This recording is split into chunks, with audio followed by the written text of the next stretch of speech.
দ্বিতীয় ইনিংসে বাংলাদেশের লিডটা এই মুহূর্তে 203, হাতে রয়েছে আরও পাঁচটি উইকেট।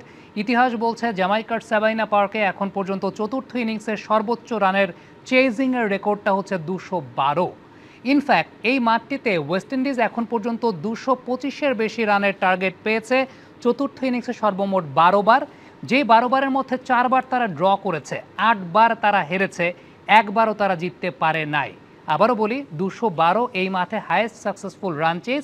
ওয়েস্ট ইন্ডিজের ক্ষেত্রে যদি বলি তাহলে ওয়েস্ট ইন্ডিজ 12 বার এরকম হয়েছে 225-এর বেশি রান তাদেরকে টার্গেট দেওয়া হয়েছে এই মাঠে, যেটা তারা একবারও করতে পারেনি, 8 বারই তারা হেরেছে, 4 বার ড্র করতে পেরেছে।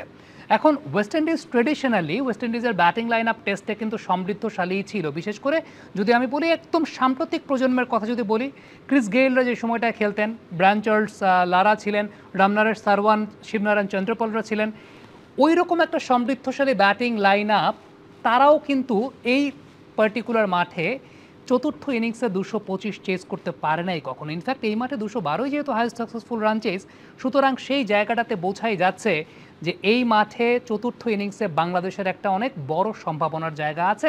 টেস্ট ম্যাচটা বাংলাদেশ কিন্তু জিততেও পারে চাইলে, যদি ইতিহাস বা স্ট্যাটিস্টিক্স মতো আমরা চিন্তা করতে চাই। তবে ইতিহাস তৈরি করাই হয় ইতিহাস ভাঙার জন্য।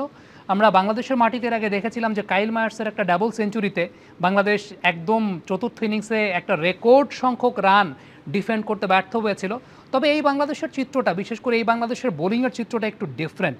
এখানে এমন কোয়ালিটি সম্পন্ন পেস বোলাররা রয়েছেন যারা যে কোনো প্রতিপক্ষকে যে কোনো সিচুয়েশনে চ্যালেঞ্জ জানাতে পারেন। বিশেষ করে চতুর্থ ইনিংসে তো চ্যালেঞ্জ জানাতে পারেনি।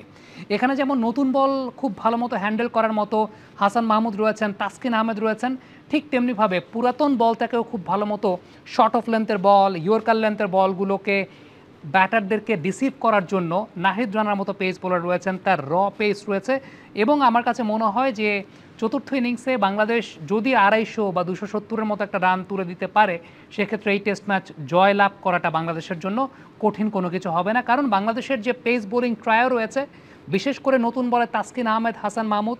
আর একটা ছোট্ট পরিসংখ্যান দেই যে এই বছর ওপেনারদেরকে সবচাইতে বেশি আউট যারা করেছেন তার মধ্যে তাসকিন আহমেদ অন্যতম। 17 বার তিনি ওপেনারদেরকে আউট করেছেন এবং যৌথভাবে তিনি শীর্ষে রয়েছেন এই পজিশনটাতে। সুতরাং খুবই থিওরিটিক্যালি যদি আপনি চিন্তা করেন, স্ট্যাটিস্টিক্যালি যদি চিন্তা করেন, বাংলাদেশের কিন্তু এই টেস্ট ম্যাচ জেতার একটা অনেক বড় সম্ভাবনার জায়গা আছে। কমেন্ট বক্সে আপনাদের কাছ থেকে মন্তব্য, মতামত জানতে চাই। আপনারা কি মনে করছেন বাংলাদেশের এই টেস্ট ম্যাচ জেতার সম্ভাবনা কতখানি?